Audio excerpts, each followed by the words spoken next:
بسم الله الرحمن الرحيم وقال رب لي أذهب أذن أحبب امرأة حبيبة صاحبا وزانية كما أحبه الرب لبني إسرائيل وهم ملتفتون إلى إلهة أخرى ومحبون الإقراص للزيب وهم ملتفتون إلى إلهة أخرى ومحبون الأقراص الزبيب فاشترطها لنفسه ب15 شاقلة فضة وحمرا ولثك الشعير وقلت لها تعقلين أياما كثيرة لا تزني ولا تكوني للرجل وإنا كذلك صدق إله العالمين. حقیق عرفان قصص الانبیاء میں تمام حمد ستائش اس پروردگار عالم کی ہے جس نے اپنے کلام کے ذریعہ قیامت تک آنے والے انسان کے لیے رہنمائی رکھا ہے، اور یہ رہنمائی اس کے نجات کے لیے. خدا چاہتا ہے کہ انسان جب ابلیس کے شکنجے میں گرفتار ہو جاتا ہے تو مرنے سے پہلے اپنے آپ کو اس گرفتاری سے آزادی حاصل کر لے، اور اس کا طریقہ کار توبہ ہے، اور توبہ ہی سے انسان نجات حاصل کر سکتا ہے. اپنے گناہوں کو اقرار کر کے اقرار کرے کہ ہم نے جو بھی گناہ کیا ہے وہ خدا دیکھتا ہے اور دیکھا ہے، تو اس کے حضور ہم آج توبہ کرتے ہیں، اور وہی ہمارا نگہبان ہے، چوپان ہے، اور وہی ہمارا مشکل کشا ہے، وہی منجی العالمین ہے. عزیزان گرامی قدر، تو چلیے آج ہم کا پہلا سوال کی جانب چلتے ہیں. حضرت حسین علیہ السلام نے اپنی بیوی زمرب کی بد کرداری اور بے وفائی کی وجہ سے طلاق دی تھی کہ نہیں؟ اگر نہیں تو کیوں؟ اگر دی ہے تو کیوں دی؟ دیکھیں وہی اجبت سوال ہے. تو صدنامہ کلام حسین نبی کے ہم نے جو آیت تلاوت کی تھی آپ کی خدمت کی، حسین علیہ السلام کی صحیفہ سے ہے، اور اس کے تیسرے رکوع کی 1 تا 3 آیت ہم نے تلاوت کی. وقال رب لی، خدا نے مجھے فرمایا. کون کہہ رہا ہے؟ حسین السلام کہہ رہے ہیں. اذن احبب امرأة حبیبہ صاحب وزانیہ کما حبہ لرب لبنی اسرائیل. جا اس عورت کو جو اپنی یار کی پیاری اور بدکار ہے محبت رکھ. کیسے؟ کما محبت رب بنی اسرائیل، جس طرح کہ خداوند نے کہا جس طرح میں نے بنی اسرائیل سے محبت کی. وہ ہم مختلف ہونا الہیت ہیں جو کہ غیر معبودوں پر نگاہ رکھتے تھے. خدا کے چاہنے والا موحد بندے، اور وہ غیر معبود بت کی عبادت کرے، پرستش کرے، بتوں کے آگے ہاتھ پھیلائے، اور وہ اس طرح جیسے کشمش کلچے چاہتے ہیں، یعنی کشمش کے کلچے چاہتے ہیں اور محبت رکھتا ہے. دوسری آیت میں ہے فَاشْتَرِحَاتِهَا لِنَفْسِهِ ب15 شالقن فضة وبحمر لثلك الشعير. سو میں نے اس سے 15 روپے، یعنی اس زمانے کے 15 روپے، آج کے کم سے کم 15 لاکھ تو ہوں گے، چونکہ اس زمانے کا سونا 1 تولہ 1 روپے کے برابر ہوتا تھا. تو آج اگر 15 تولہ سونا خریدیں کتنے میں خریدیں گے؟ یہ آپ حساب کر لیجیے خود ہی. اور کہ 1.5 خمر جو دے کر اپنے لیے مول لے، یعنی وہ وہاں سے چلی گئی. کئی بار ایسا آ گیا تو خدا یہ کہتا جا اس کو لے آ خرید کر. وقلت لہا، اور اسے کہا تعقدین ایام کثیر لا تزنی ولا تکون للرجل ان کذالک لک. کیا کہا اس سے؟ مدت دراز تک تو مجھ پر قناعت کرے گی اور حرام کاری سے باز رہے گی اور کسی دوسرے کی بیوی نہ بنے گی، اور میں بھی تیرے لیے یوں ہی رہوں گا. عزیزو، طلاق کا تصور نہیں ہے، اور سوال یہی ہے کہ کیا انہوں نے اس چیز کو، طلاق جو خدا کی نکاح کو بیزار کرتی ہے، انہوں نے اپنایا؟ نہیں اپنایا. اتنے قصوروار اتنے گناہ گار ہونے کے باوجود. کیوں؟ سوال ہی پیدا ہوتا ہے. کیا انہوں نے طلاق دی تھی اپنی بیوی کو؟ نہیں دی. کیوں نہیں دی؟ اس لیے کہ خدا انہیں کہا ہی نہیں کہ تو طلاق دے. وہ بدکار ضرور ہو گئی ان کی بیوی، بار بار بھاگ گئی، اپنی یاروں میں جا ملی اور خرید کر لاتے، لیکن اب جب لائے تو احسان کیا. الا الاحسان علی الاحسان، احسان کرنے والوں پر احسان کرو جس طرح رب العالمین آپ پر، ہم سب پر احسان کرتا ہے۔ ہم کتنے ہی گناہ گار کیوں نہ ہوں، لیکن ہم اپنے گناہ کو چھپا کے دوسرے کے گناہ کو ظاہر کرتے ہیں، اور یہی سب سے بڑی خامی ہمارے اندر ہے۔ اگر کیا رب کے نگاہ میں ہم گناہ گار نہیں؟ سب نے گناہ کیا لیکن خدا کے جلال سے محروم رہے۔ آج بھی سبھی گناہ گار ہیں، اگر اپنے اپنے گریبان بجا کے، تو ایسا ہی ہے، کوئی نہ کوئی کسی نہ کسی بت کے پرستش میں مبتلا ہے۔ ایسا نگرامی، یہاں ہم دیکھتے ہیں کہ مسیح رسول کے معرفت لکھی گئی انجیل جلیل اور مرقس رسول کی معرفت لکھے جلیل اور لوقا، یہ تین میں سے ہم نے لوقا کی پیش کی تھی کہ اگر 16 باب کے 18ویں آیت میں کہ جو کوئی اپنی بیوی کو چھوڑ کر دوسرے سے بیاہ کرے گا وہ زنا کرتا ہے، جو شخص شوہر کی چھوڑی ہوئی بیوی سے بیاہ کرتا وہ بھی زنا کرتا ہے۔ یعنی زنا صرف یہی نہیں ہے، بلکہ زنا بہت سارا قسم کا ہے۔ مثلا آپ نے چھونے کا ارادہ کیا تو ہاتھ کا زنا ہو گیا، آپ نے قدم بڑھا تو زنا ہو گیا، آپ نے سوچ کا بھی زنا ہو گیا، نگاہوں سے دیکھا وہ بھی زنا، آنکھوں کا زنا۔ تو اس کا مطلب یہ مومن کو تو ہمیشہ کیا کہتے ہیں، باوضو ہونا چاہیے، اپنی آنکھوں کو باوضو رکھنا، آئینہ جب بے روبرو رکھنا، زندہ رہنا بھی ایک عبادت ہے، اور زندہ رہنے کی آرزو رکھنا۔ عزیزو، گناہ ہے، آنکھوں سے دیکھتا انسان، اس کے پکچر ذہن میں لے جاتا، ذہن سے دل پر اثر کرتا تو گناہ صادر ہوتا۔ اور مسیح نے یہی کہا تھا کہ تم اگر سوچ لیا اس کے ساتھ زنا کرنے کا تو گویا تم نے جسمانی زنا کر لیا۔ یہی تصوف ہے، یہی ہے جو سلاسل میں سکھایا جاتا ہے کہ آپ ہر آن اس کو دیکھیں جو خدا وحدہ لا شریک ہے۔ آئیے ہم چلتے ہیں مسیح رسول کا معرفت لکھی 19ویں باب کی 1 تا 6 آیت اور مرقس کی 10 کا 1 تا 12 آیت، دونوں میں تقریباً ملتے جلتے الفاظ اس واقعے کو بیان کرتے ہیں کہ لیکن دونوں اپنے اپنے انداز میں قلم بند کیے ہیں۔ یعنی مرقس نے اپنے انداز میں کیا ہے، مسیح نے اپنے انداز میں کیا ہے۔ ہوا یہ کہ ایک دن ایسا ہوا کہ جب حضرت یسوع مسیح سلام علیہ گلیل میں اپنی خدمت پوری کر چکنے کے بعد خداوند نے جنوب کی طرف یروشلم کا رخ کیا، اگرچہ انہوں نے جو راستہ اختیار کیا اس راستے کا صحیح تعین کرنا ناممکن نہیں، مگر اتنا ضرور ملتا ہے کہ جب مسیح یردن کے مشرق میں پیریا میں گزرے، یعنی مسیح رسول اس علاقے کے عمومی سا بیان یوں کرتے ہیں کہ یردن کے پار یہودیہ کے سرحد میں تشریف لائے۔ پیریا میں خدمت کا بیان انہوں نے 19 کے 1 تا 20 اور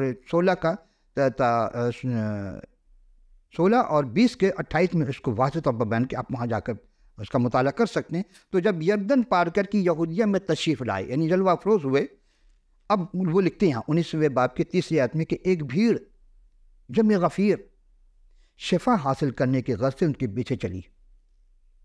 اتفاقاً اسی بھیڑ کے سبب سے فریسیوں کو بھی جلد خبر ہو گئی کہ پتہ چل گیا کہ خداوند یسوع مسیح اسی طرف آئے ہوئے ہیں، اور وہ گول کے گول ان کے پیچھے لگے ہوئے تھے کہ موقع ملتے ہی انہیں کسی نہ کسی طرح مار ڈالیں۔ دیکھیے ابلیس ان پر حاوی ہو چکا تھا کہ ان کو قتل کر دو کسی طرح، اور بہت سارے مواقع آئے، انہوں نے پہاڑ سے دھکا دینا چاہا، وہ مائم بچ گئے، بچ کے نکلے وہاں سے۔ کئی دفعہ بچپن میں بھی آپ کو یاد ہوگا، ہم نے کبھی کہا تھا کہ بچپن میں جب وہ مصر کو ان کے والدہ لے گئے تو وہاں یعنی کہ اس دن بھی 2 سال کے تھے، اس وقت بھی حملہ ہوا قتل کا، ہیرودس نے کروایا تھا، لیکن نہیں، خدا بچانا چاہتا تھا۔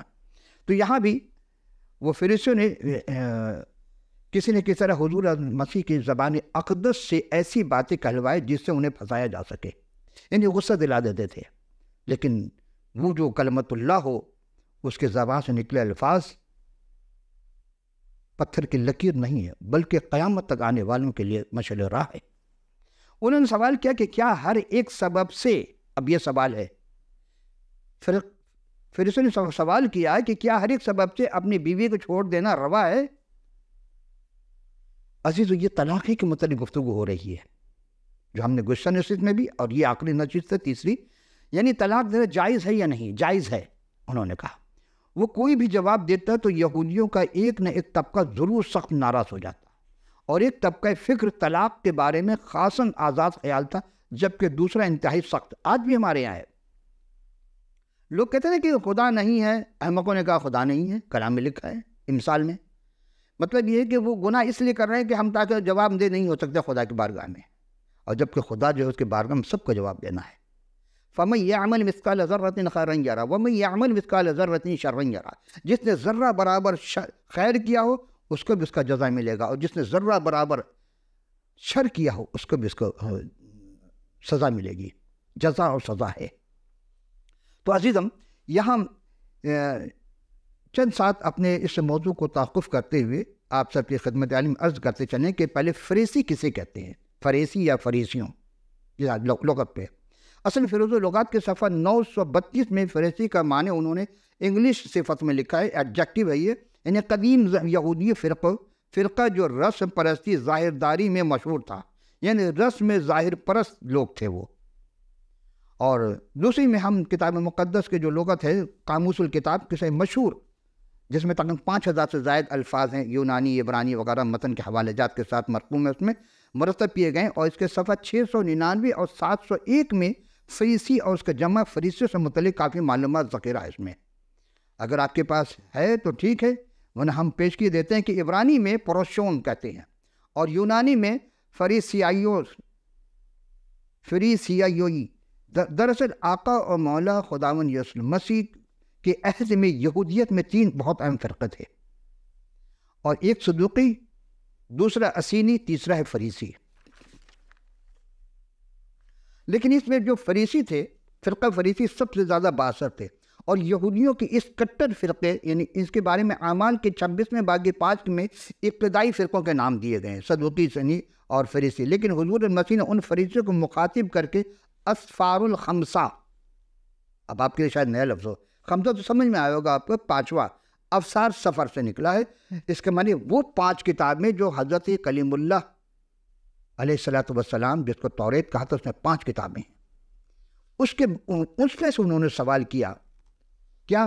دیکھیں، انہوں نے بہت جو کلمت اللہ ہے وہ یہ بتانا چاہتے ہیں کہ تم جو سوال کر رہے ہو، اب اس کا جواب تم نے اس سے پوچھا کہ موسیٰ نے تم کو کیا حکم دیا ہے، چونکہ وہ کہتے تھے ہم موسیٰ کے ماننے والے ہیں، اور توریت پر بہت کٹر عمل تھے. ٹھیک ہے، شریعت کتاب ہے، سب کو جاننا لازمی ہے، آج بھی جاننا لازمی ہے کہ اس کتاب میں ہے کیا. تشریح کو چونکہ حضرت حضور مسیح یردن کو عبور کر کے جیسے ہی یہودیہ میں قدم رنجہ فرمایا، تشریف لائے تو جمع غفیر ان کے پیچھے تھی، اور شفا پانے کے غد ساتھ ساتھ ہولی. تو غالباً اسی بھیڑ میں فریسیوں نے، یہاں فریسیوں کا ترجمہ قاموس الکتاب میں دیکھ لیجئے گا، کچھ ہم نے آپ کے خدمت پیش کر دیا.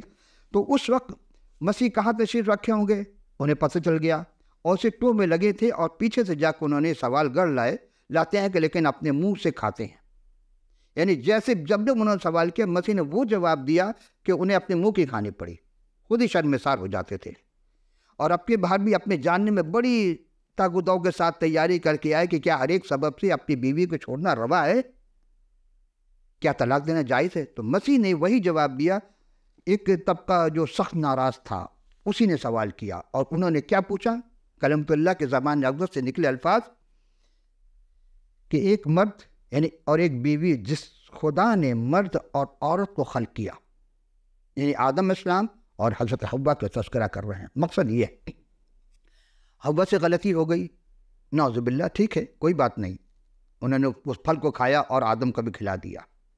تو کیا خدا نے ان کو الگ کر دیا؟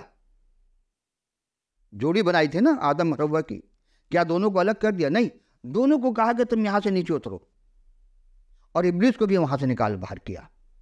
اس جنت میں جسے باغ عدن کہا جاتا ہے، وہاں حضرت آدم اور حوا دونوں تھے.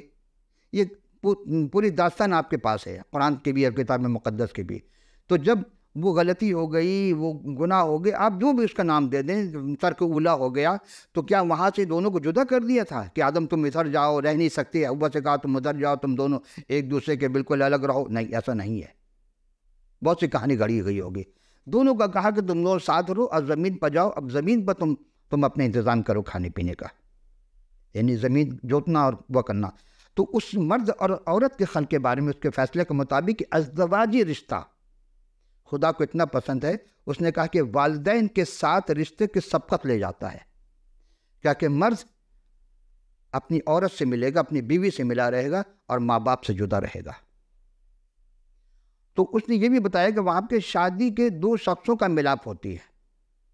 وہ پوری جگہ جہاں آسمانی کتب کے ماننے والے ہیں، جہاں غیر آسمانی کتب، یعنی کہ وہ کتاب جو خود ساختہ کتاب اور خدا ساختہ کتاب دونوں کے ماننے والے کا نکاح ہے.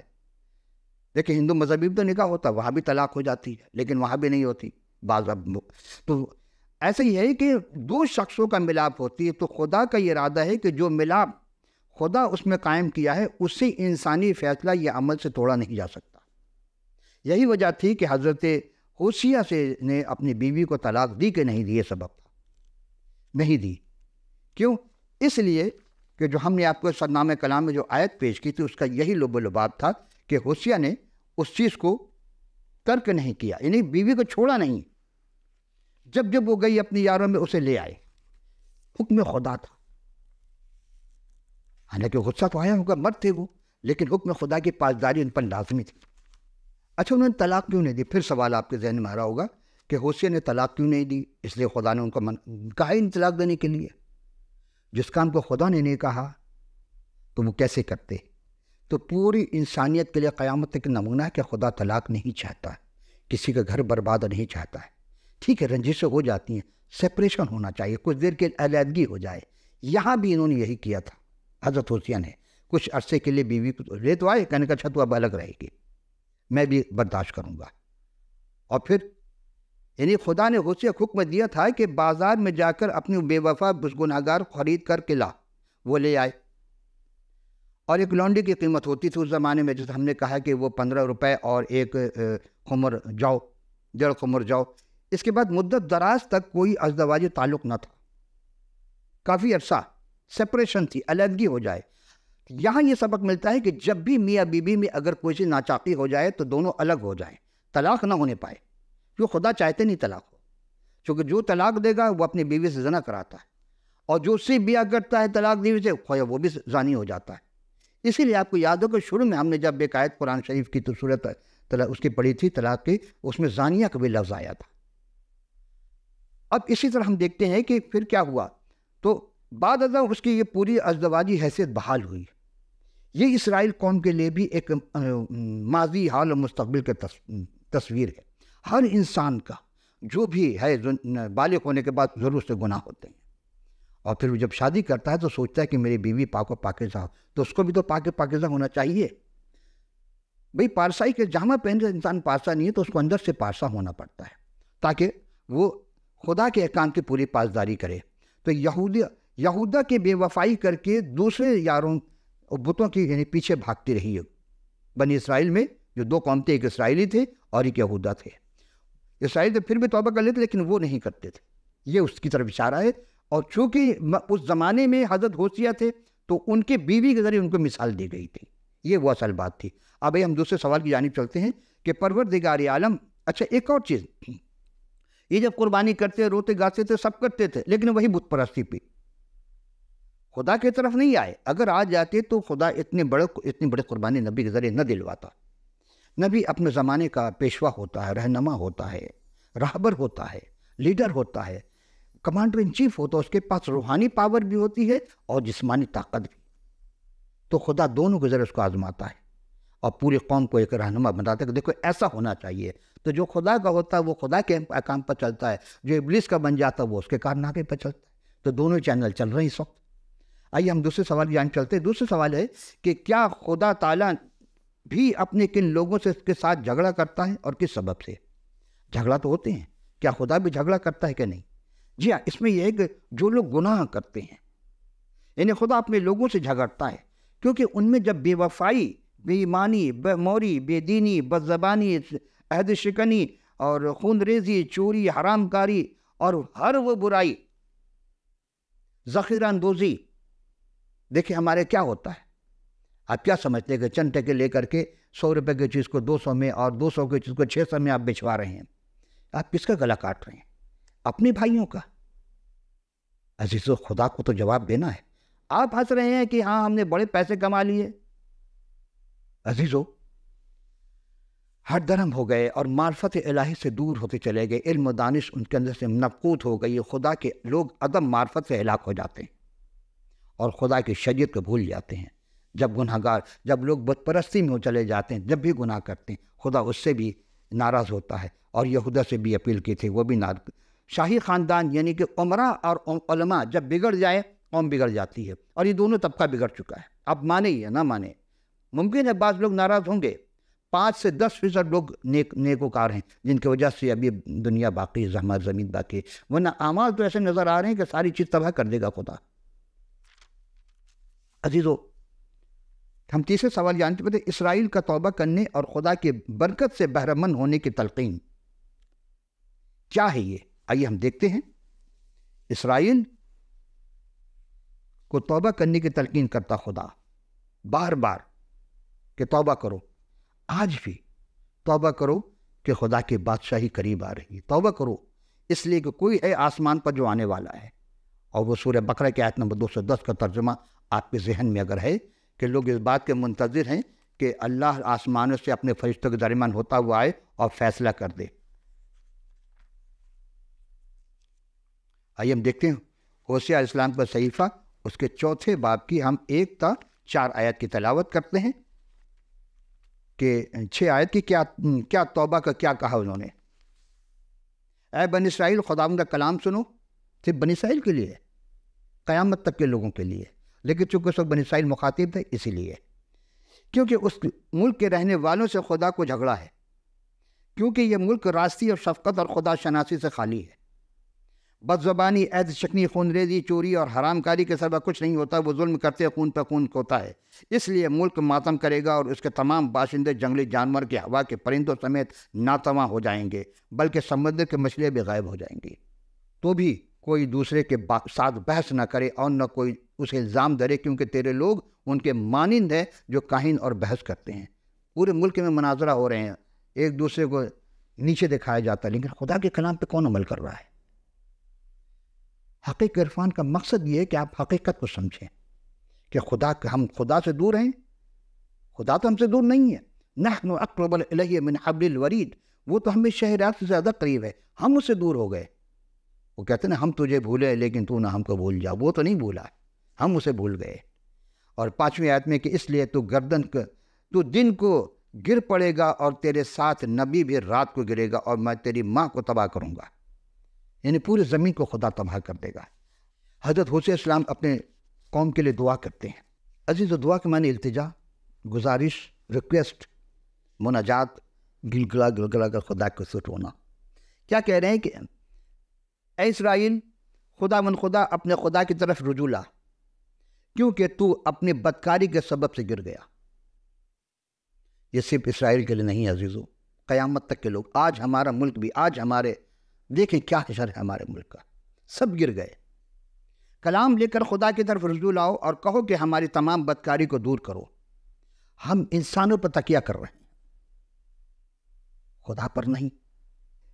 تمام بدکاری کو دور کر اور فضل سے ہم کو قبول کر، تب ہم اپنے لبوں سے قربانیاں گزاریں گے. اسور ہم کو نہیں بچائے گا، ہم گھوڑوں پر سوار نہیں ہوں گے اور اپنی دستکاری کو خدا نہ کہیں گے. یعنی بت پرستی، اپنے ہاتھوں سے بنائے ہوئے پتھر کے صنم آج بت خانے میں بھگوان بنے بیٹھے ہیں.